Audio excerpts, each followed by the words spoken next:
what's all this about the most famous fugitive on the run? Several escapes from jail and his drug empire still going. Well, in today's episode of What's All This, we will see a story of rags to riches to discover the man, the myth, and his escapes.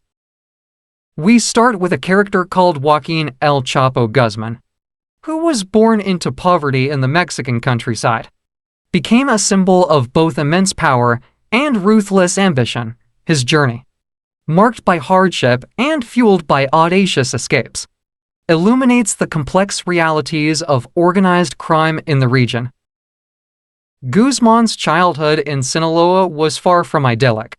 Poverty and a strained relationship with his father pushed him onto the fringes of society. By the late 1970s, he had entered the drug trade, learning the ropes under established traffickers. His ambition, however, wouldn't be contained. In 1988, he carved his own path, founding the Sinaloa cartel. Under Guzman's leadership, the cartel became a titan of the drug trade. Their innovative methods, including intricate distribution networks and long-range smuggling tunnels. However, Guzman's rise wasn't without its challenges. He faced multiple arrests and escapes, his audacity becoming legendary. In 2001, he orchestrated a daring prison break, reportedly bribing guards and escaping through a laundry cart. Yet, even after recapture in 2014, his freedom proved fleeting. In 2015, he vanished once more through a tunnel dug by accomplices, only to be recaptured again in 2016. Eventually, he was extradited to the U.S. and sentenced to life imprisonment in 2019. Guzman's story is multifaceted. It highlights the allure of power and the desperation that can drive individuals towards criminal paths. It also underscores the devastating impact of organized crime on societies, fueling violence, corruption, and addiction. His life serves as a cautionary tale, a reminder of the intricate web of forces that shape the world of drug trafficking and its far-reaching consequences. From this point onwards, Joaquin Guzman will be referred to as El Chapo.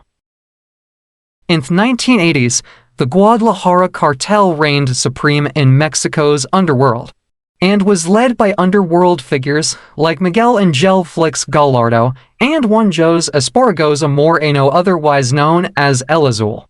Young El Chapo, known for his ambition and ruthlessness, entered the scene. Under Hector El Gero Palma, transporting drugs and overseeing shipments, he quickly pressed for a larger share of the cross-border smuggling, earning him a reputation for both shrewd business acumen and a brutal approach. El Chapo's talent caught the eye of the cartel leadership, and he was introduced to Flix Gallardo, a major drug lord. Initially serving as his chauffeur, El Chapo soon rose to manage logistics, coordinating drug shipments from Colombia across various routes. His success led to him working directly for Gallardo, navigating the complex world of Colombian cartels and U.S. law enforcement.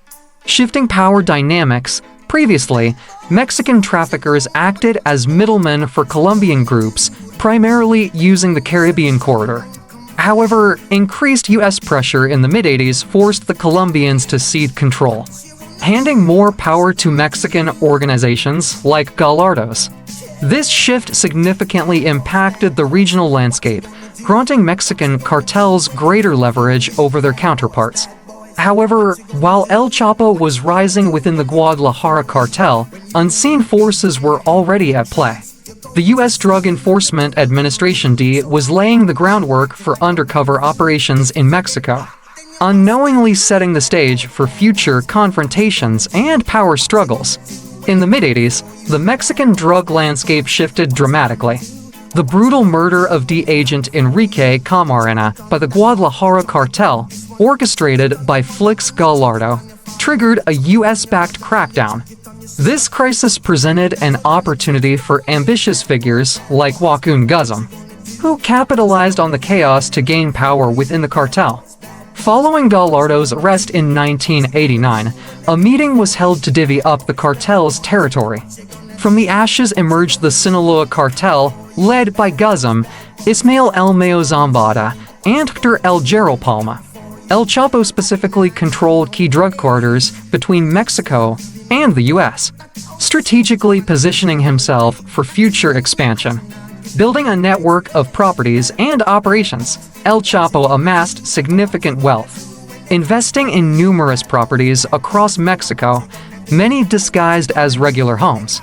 These served as safe houses and storage facilities for drugs, weapons, and cash. He also acquired ranches, primarily in northern states, transforming them into illicit poppy and marijuana farms. U.S. authorities first detected El Chapo involvement in the late 80s.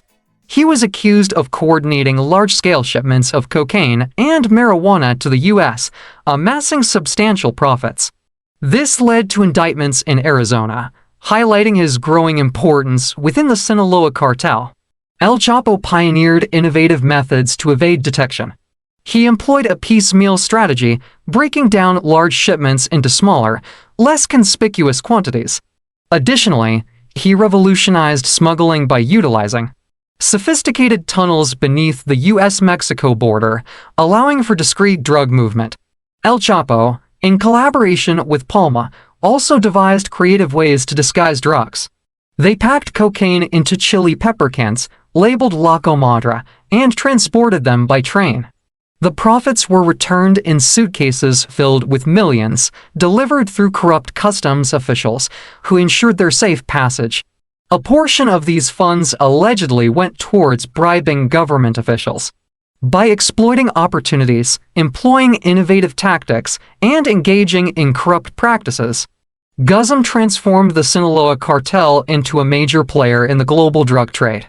His story serves as a stark reminder of the complex and adaptable nature of organized crime and the challenges it poses to law enforcement.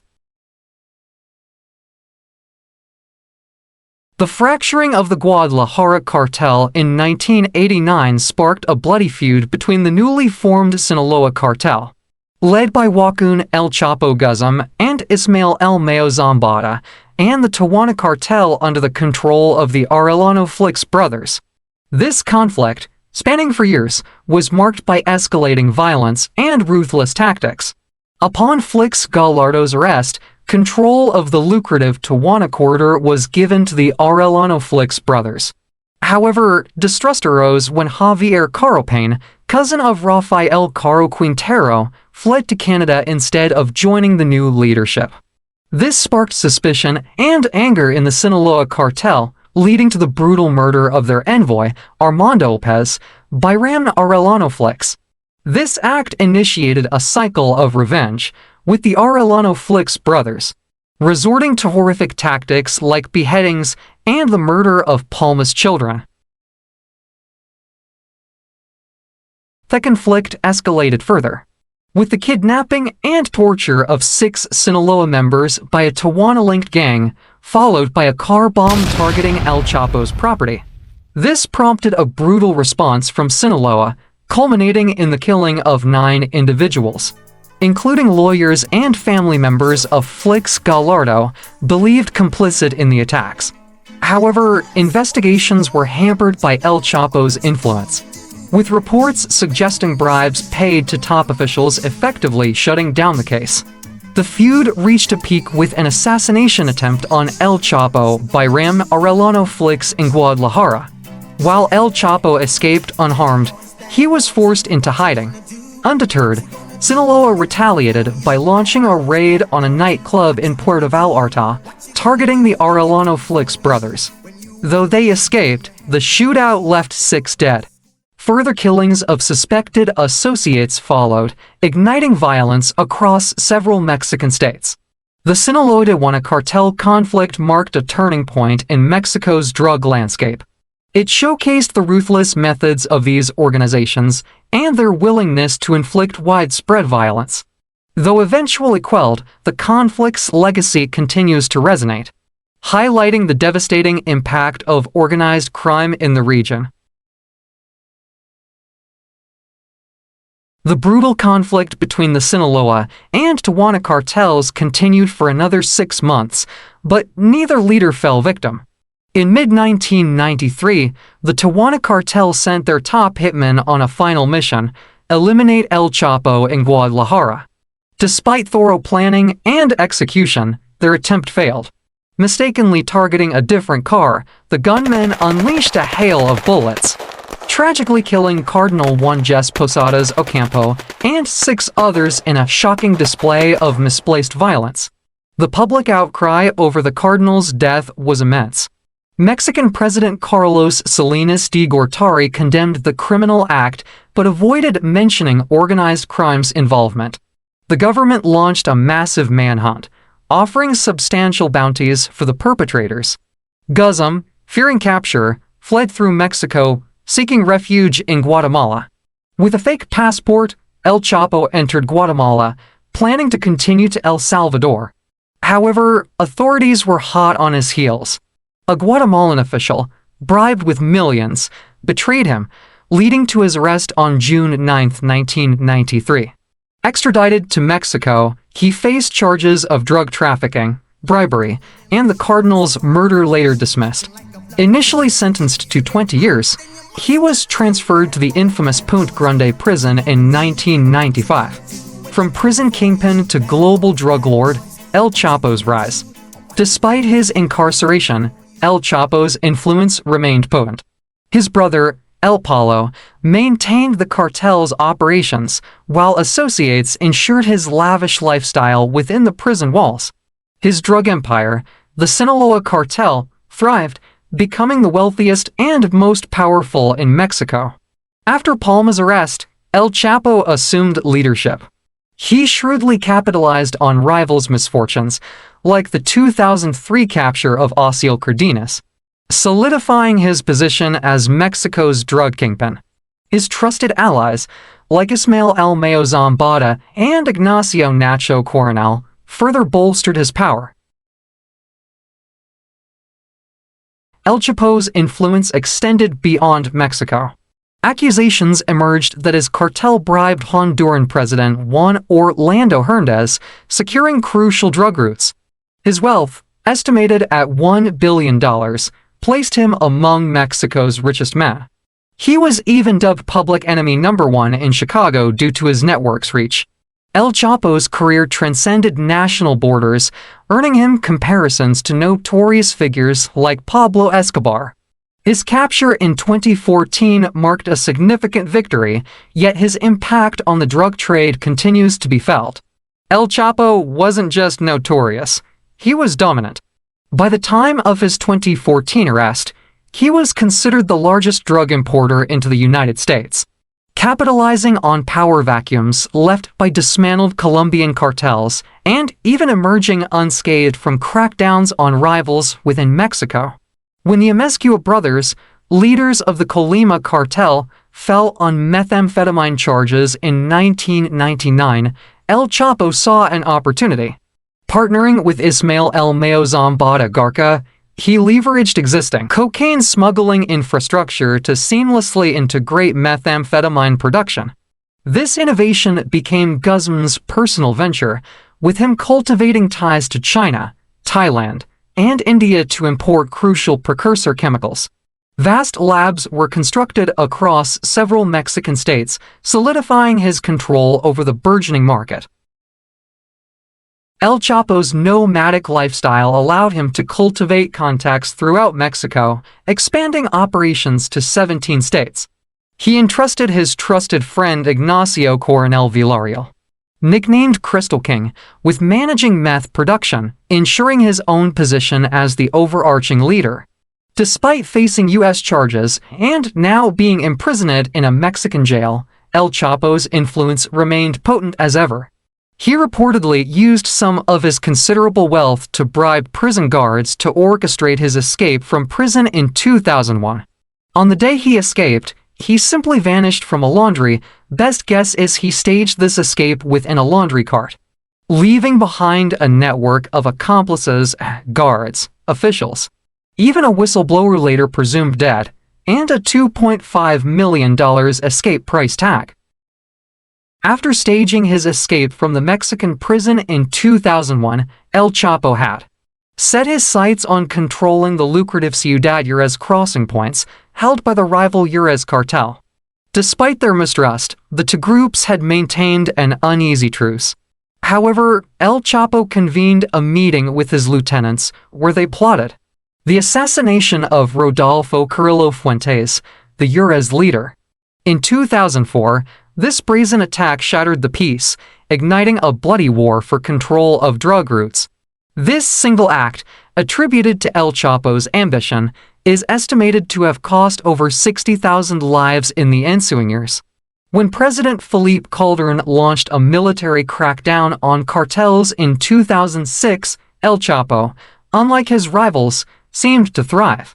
Suspicions arose that he struck a deal with Calderon, sacrificing some of his lieutenants, while maneuvering his organization into seized territories. This selective targeting by the government further fueled animosity with the Beltran Leyva brothers, his former lieutenants. One theory suggests El Chapo fed information about his enemies to the D, leading to their arrests and weakening their power. This alleged collaboration, however, fueled a break with the Beltran Leyvas, who suspected his betrayal. The arrest of Alfredo Beltran Leyva, attributed to El Chapo's tip-off, further escalated tensions, triggering an open war between the two factions. The Beltran Leyvas, convinced of El Chapo's treachery, retaliated by assassinating his son, sparking a gruesome cycle of violence. The turf war claimed hundreds of lives in Culiacan alone, spreading to other cities and forcing the deployment of thousands of troops. This bloodshed highlighted El Chapo's ruthless tactics and his willingness to sacrifice lives for power. However, the Beltran Leyvas weren't innocent bystanders. They formed an alliance with the brutal Los Zetas, aiming to carve out their own territory in the south. This intricate web of alliances and betrayals further destabilized Mexico, showcasing the ruthlessness of the drug war and the complex dynamics within the cartels. The U.S. government officially recognized the Beltran Leyvas as a separate cartel in 2008, freezing their assets and further isolating them. Yet, the violence continued, fueled by vengeance and the insatiable greed for control. El Chapo, notorious for his ability to evade authorities, enjoyed a years-long reign as Mexico's most wanted man. Despite the capture of key lieutenants and a massive and enduring manhunt, he remained a ghost, shrouded in rumors and speculation. His elusive nature became legendary. Stories circulated of him dining casually in restaurants, disarming patrons with bribes, and vanishing before anyone could react. Authorities believed him to be hiding in the Golden Triangle, a remote opium and marijuana-producing region known for its rugged terrain and potential hideouts. El Chapo's sophisticated security network, estimated at 300 individuals, resembled a small army.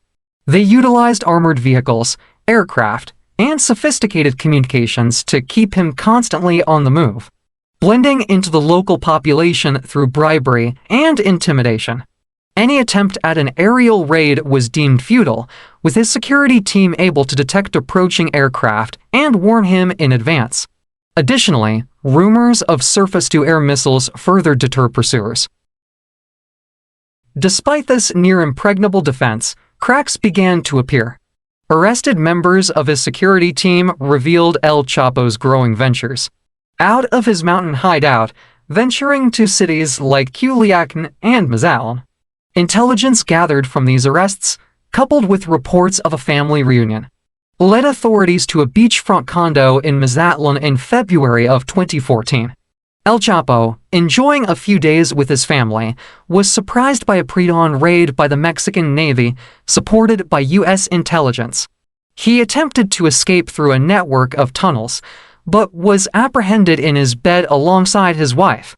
The operation, meticulously planned and executed, ended El Chapo's long reign of freedom.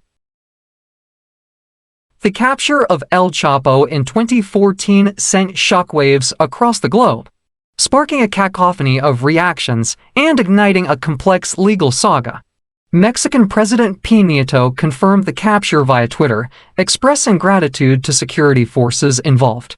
His message resonated internationally, with U.S. Attorney General Holder hailing it a landmark achievement for both nations.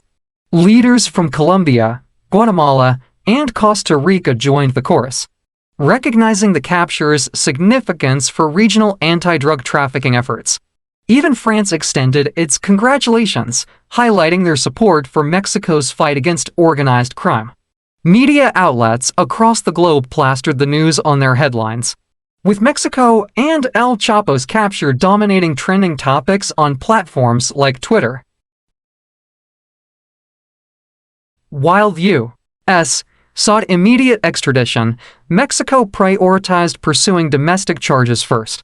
This decision sparked a legal labyrinth, with El Chapo contesting extradition and Mexican courts juggling charges and injunctions. Irregularities in the capture itself became a point of contention, with El Chapo's defense successfully arguing for a temporary block on extradition to the United States. El Chapo faced strict solitary confinement, limited contact, and minimal outdoor access. He was charged with multiple drug trafficking and organized crime offenses in Mexico, with trials and injunctions proceeding simultaneously. In 2015, El Chapo reportedly orchestrated a prison hunger strike demanding improved conditions. A United States indictment accused him of leading a vast drug empire and orchestrating murders. El Chapo continued to fight extradition, citing violations of his constitutional rights. El Chapo's capture, initially hailed as a triumph, was followed by years of legal battles and extradition delays. This complex saga highlighted the intricate legal and political landscapes involved in tackling transnational organized crime and the challenges of achieving international justice. While the capture brought a notorious figure to justice, it also served as a reminder of the ongoing struggles against drug trafficking and the complexities of international cooperation. Following his recapture in February 2014, El Chapo fought a long and complex legal battle. On March 5, 2014, a Mexican court rejected his initial injunction against extradition, but opened the door for future challenges if the U.S. formally requested it. However, the same day, new charges were filed against him in Mexico, raising concerns about potential double jeopardy and delaying extradition. In April, Mexico's Attorney General expressed opposition to extradition, citing disagreements with U.S. practices and a desire to see justice served in Mexico first. A 5-day hunger strike at the prison, reportedly orchestrated by El Chapo and another drug lord, drew attention to prison conditions. The government denied their involvement despite their solitary confinement status.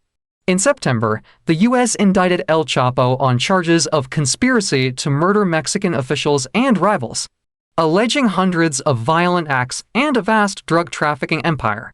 His network, the indictment claimed, involved corrupt officials and laundered billions of dollars.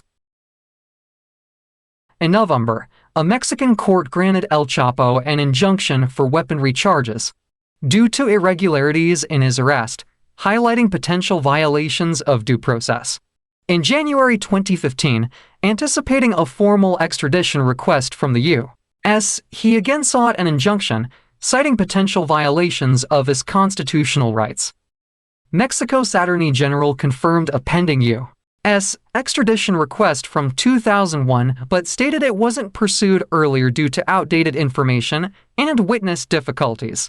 He emphasized that El Chapo would face Mexican charges and sentences first, potentially amounting to hundreds of years, before any extradition consideration.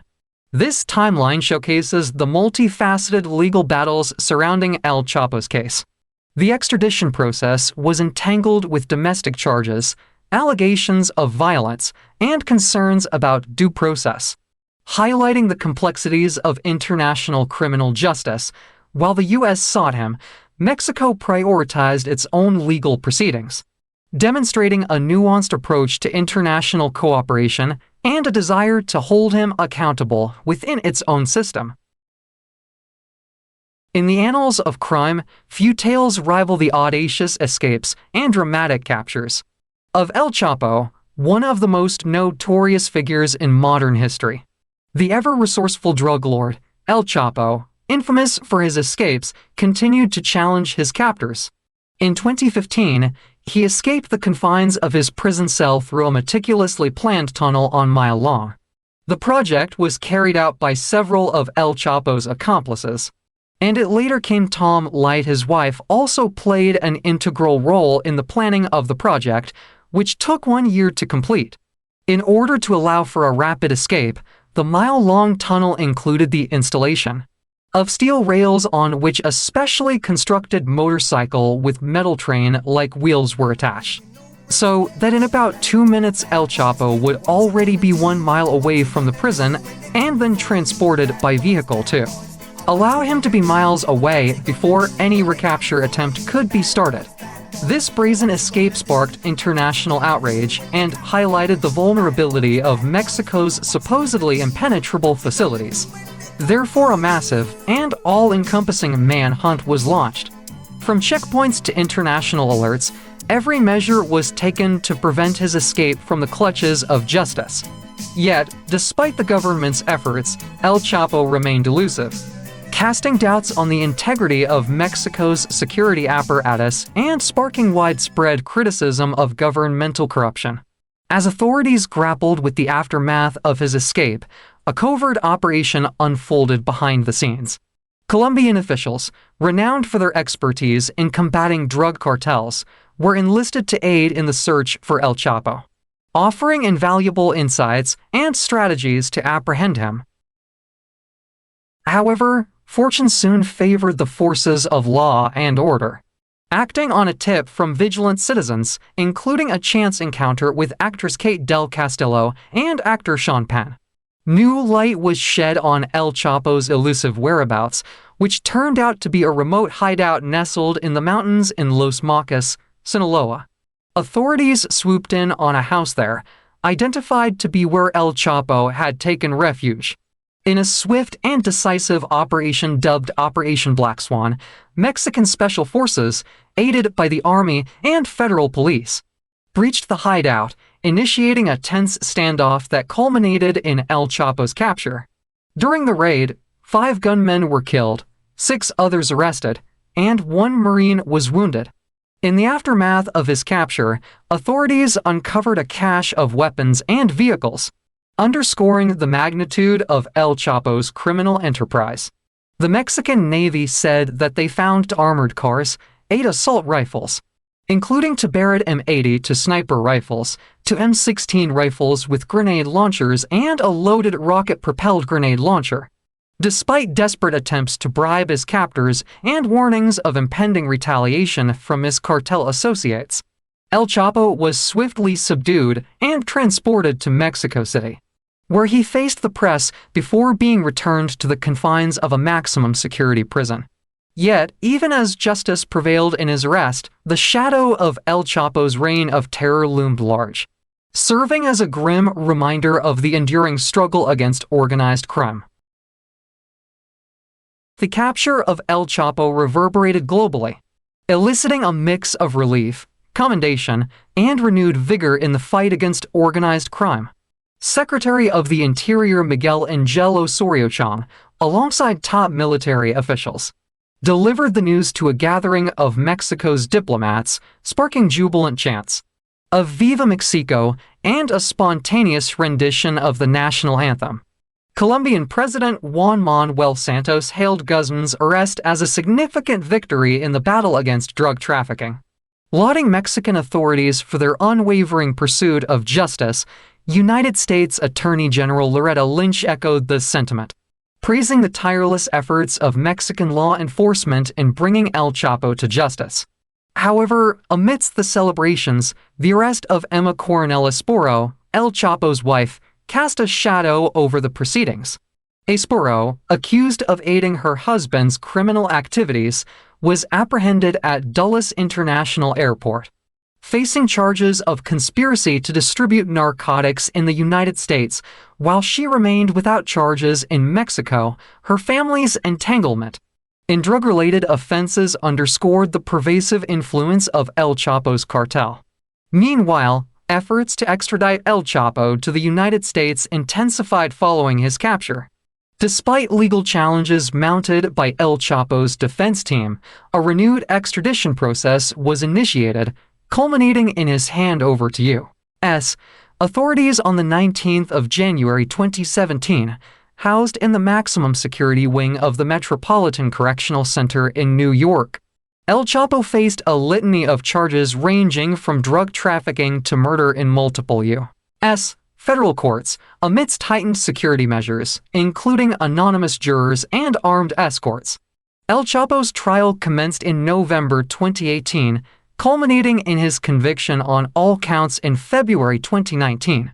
Sentenced to life in prison plus 30 years and ordered to forfeit billions of dollars. El Chapo was incarcerated in ADX Florence, the most secure supermax prison in the United States. Beyond the legal proceedings, El Chapo's personal and familial ties to drug trafficking shed light on the intricate web of criminal activities that defined his legacy. From multiple marriages to tragic losses, El Chapo's familial entanglements underscored the far-reaching impact of his criminal empire. With his sons following in his footsteps and his wives facing legal repercussions, El Chapo's reign continued to cast a long shadow over Mexico and beyond, serving as a sobering reminder of the enduring challenges posed by organized crime. In November 2007, El Chapo married an 18-year-old American beauty queen, Emma Coronel Esporo, the daughter of one of his top deputies, Ins Coronel Barreras, in Canelas, Durango. In August 2011, she gave birth to twin girls, Maria Joaquina and Emily Guadalupe, in Los Angeles County Hospital, California. Recently, Emma Coronel Esporo pleaded guilty, admitting she aided her husband in managing his multi-billion-dollar criminal empire. On the 1st of May 2013, El Chapo's father-in-law, Ins Coronel Barreras, was apprehended by Mexican authorities in Agua Prieta, Sonora, without any exchange of gunfire. U.S. authorities regarded Coronel Barreras as a crucial figure within the Sinaloa cartel, involved in marijuana cultivation and smuggling across the Arizona border. In February 2005, El Chapo's son Iván Archivaldo, known as El Chapito, faced money laundering charges and was arrested in Guadalajara. Despite being sentenced to 5 years in federal prison, he was released in April 2008, following a ruling that found no substantial evidence linking his funds to drug-related activities. Tragedy struck when El Chapo's son Gargazam Lopez fell victim to an ambush in a Culiacán shopping center parking lot in 2008. The aftermath revealed over 500 AK to 47 bullet casings at the scene. El Chapo's brother Arturo, nicknamed El Palo, met his demise in prison in 2004.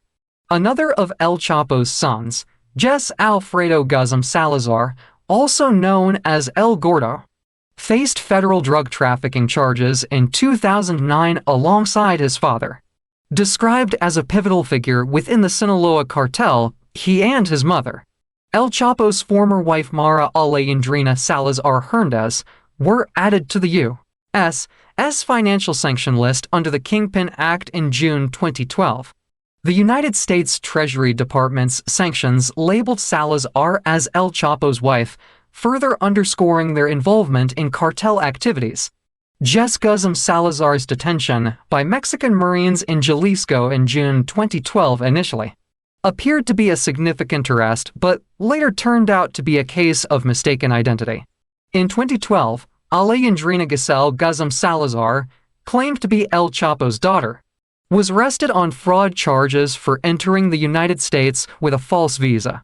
Although not a prominent cartel figure, her attempt to cross the border under false pretenses highlighted the complexities of El Chapo's familial connections.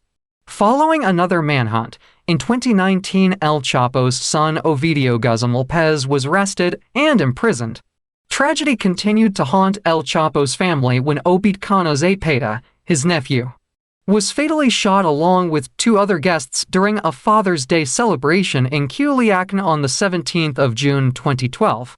Suspected to be either a retaliation attack by rival cartels or a demonstration of Los Zetas' growing influence in Sinaloa, Obide's murder underscored the ongoing violence surrounding El Chapo's associates.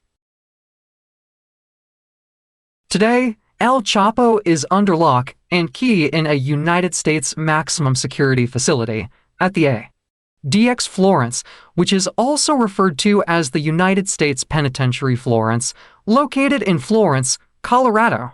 This prison is considered the nation's highest security facility, and is nicknamed the Alcatraz of the Rockies due to its extreme security measures. So his days of eluding justice seem to be permanently over. Yet, even behind bars, the Sinaloa drug empire he founded continues its deadly trade stronger than ever. The Sinaloa cartel retained its position as the primary drug distributor in the United States among Mexican cartels in 2018, according to the United States Drug Enforcement Administration. And as of 2023, the Sinaloa cartel remains Mexico's most prominent drug cartel, according to the National Drug Intelligence Center and other sources. The main leaders of the empire are Ismael's Ambada Garca, also referred to as El Mayo, who goes way back and is considered an old-school leader, and Guzman's other sons, Jess Alfredo Guzman and Ivan Archivaldo Guzman Salazar.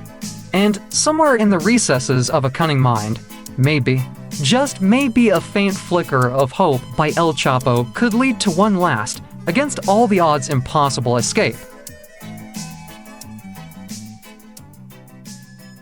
Thank you for listening. Please join me next time when we will delve into another